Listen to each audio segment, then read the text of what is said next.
गति 100 शब्द प्रति मिनट। Be ready. 3, 2, 1 स्टार्ट।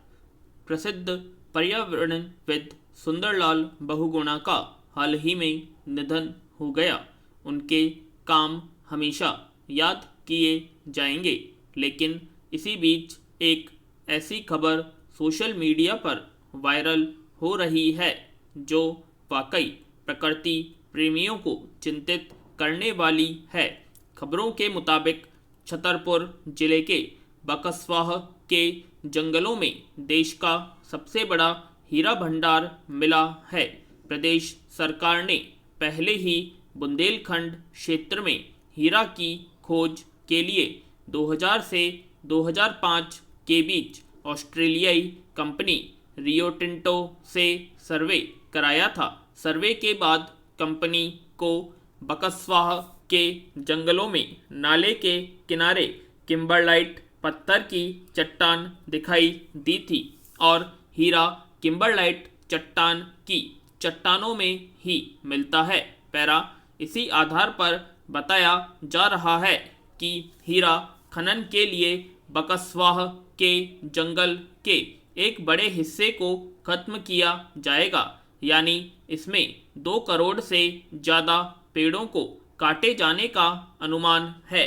इनमें कई औषधियों के पेड़ पौधे, 40,000 से अधिक सागवान के वृक्ष और मजबूत लकड़ी वाले पेड़ों की बड़ी संख्या भी है। इसके अलावा भी इस जंगल में वन्य जीवों में जंगली तेंदुआ, बाघ, भालू, बारहसिंघा, हिरण और मोर आदि वन्य जीव पाए जाते हैं, जिनके रहने खाने पीने पर संकट के बादल मंडराने लगेगा। सरकार ने खनन के लिए मई 2017 में कई संशोधन पर 50 साल के लिए आदित्य बिरला समूह को दे दिया है, जिसने इस परियोजना के लिए जंगल के एक बड़े हिस्से मांग की है, ताकि बाकी 205 हेक्टेयर जमीन का उपयोग खनन और खदानों से निकला मलबा गिराने के लिए किया जा सके। इस काम को पूरा करने के लिए 2,500 करोड़ रुपए खर्च किए जाएंगे। पैरा जाहिर है यह पहल प्रकृति के हृदय पर बुलडोजर चलाकर धरती को छलनी करेगी और साथ ही पर्यावरण असंतुलन को बढ़ावा भी देगी, जबकि सरकार दूसरी ओर पर्यावरण के संतुलन लाने की बात करती है और इसके लिए मनरेगा जैसी योजना के माध्यम से वृक्षारोपण का कार्यक्रम चला रही है। उधर भारत ने वैश्विक मंचों पर पर्यावरण के संतुलन लाने के लिए जंगल को बचाने पर जोर दिया है, जबकि अपने देश में जल, जंगल और जमीन की रक्षा करने वाले आदिवासियों की मांग को हमेशा से दरकिनार किया गया है। अब बकसवाह के जंगलों को लेकर सरकार एक बार फिर से प्रकृति के हृदय को छलनी करने की तैयारी में है, जो प्रकृति के साथ घोर अन्याय होगा। पैरा भारत की बैंकिंग सेक्टर में कई तरह की चुनौतियां सामने आ रही हैं। बीते कुछ सालों में देश की बैंकिंग परिदृश्य में काफ़ी बदलाव आया है। नई तकनीकी और बैंकिंग व्यवहार ने उपभोक्ताओं की ज़रूरतों को भी बढ़ा दिया है। वर्तमान स्थिति देखें तो कोरोना महामारी ने बैंकिंग ढांचे को क्षति पहुंचाई है।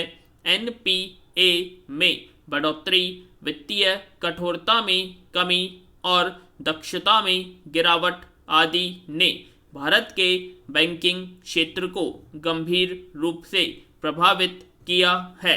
सरकार को बैंकों की हालत को ठीक करने के लिए सुधार के कदम उठाने चाहिए। हालांकि सरकार ने कुछ बैंकिंग सुधारों की शुरुआत की है, जिसमें वित्त की कमी को पूरा करने के लिए विकास वित्त संस्थान की स्थापना और एनपीए से निपटने के लिए बेड बैंक की प्रक्रिया शुरू की है। बैंकों में पूंजी जुटाने के मामले में अतिरिक्त बोझ कम करने के लिए कुछ बैंकों के निजीकरण की मंजूरी भी दे दी है, लेकिन ये उपाय नाकाफी है। पैरा, जहां पर राष्ट्रीय और अंतर्राष्ट्रीय बैंक है, वहां पर सरकार को छोटे छोटे बैंक खोलने की आवश्यकता है ताकि राज्यों के स्थानीय व्यापार, उद्योग और कृषि को बढ़ावा मिल सके। ये छोटे छोटे बैंक कई क्षेत्रों में भी अनिवार्य वित्त की पहुंच को आसान बना सकेंगे।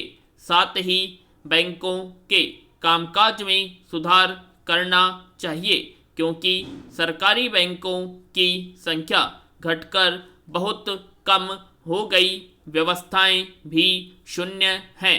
स्टेट बैंक ऑफ इंडिया को भी बड़े स्तर पर ब्याज दरों को मुक्त करने और एसएलआर में कटौती के लिए प्रयास करने की ज़रूरत है। सरकार की मदद से एनपीए से निपटने के लिए मजबूत व्यवस्था बनानी होगी। पैरा, इस समय जापान में भी कोरोना संक्रमण तेजी से बढ़ रहा है और जापान के कई हिस्सों में कोरोना आपातकाल लगा हुआ है। खुद जापान की जनता भी ओलंपिक खेलों का विरोध कर हस्ताक्षर अभियान चला रही है। संक्रमण के कारण ओलंपिक खेलों से पहले होने वाले कई आयोजन एवं तैयारियां भी प्रभावित हो रही हैं। भारत में बिना दर्शकों के भी आईपीएल का हश्र हम देख चुके हैं, जहां बिना दर्शकों के मैच कराने के बाद भी कई खिलाड़ी कोरोना संक्रमित हो गए थे। पैरा, ओलंपिक खेलों में भी संपूर्ण विश्व से खिलाड़ी आते हैं और इनकी संख्या अपेक्षाकृत अधिक होती है। अभी कई देश कोरोना संक्रमण से जूझ रहे हैं और धीरे धीरे संभल रहे हैं। आईपीएल की तरह अगर ओलंपिक खिलाड़ियों को भी कोरोना संक्रमण होता है तो इससे फिर एक बार कोरोना का प्रकोप बढ़ जाएगा। ऐसी स्थिति में अंतर्राष्ट्रीय ओलंपिक समिति और जापान सरकार को आईपीएल से सबक लेकर और परिस्थितियों की गंभीरता को देखते हुए ओलंपिक खेलों को फिलहाल स्थगित कर देना चाहिए। क्या ओलंपिक खेलों का आयोजन करने, अपनी प्रतिष्ठा बचाने और होने वाले आर्थिक नुकसान से समझता खिलाड़ियों और लोगों का जीवन है।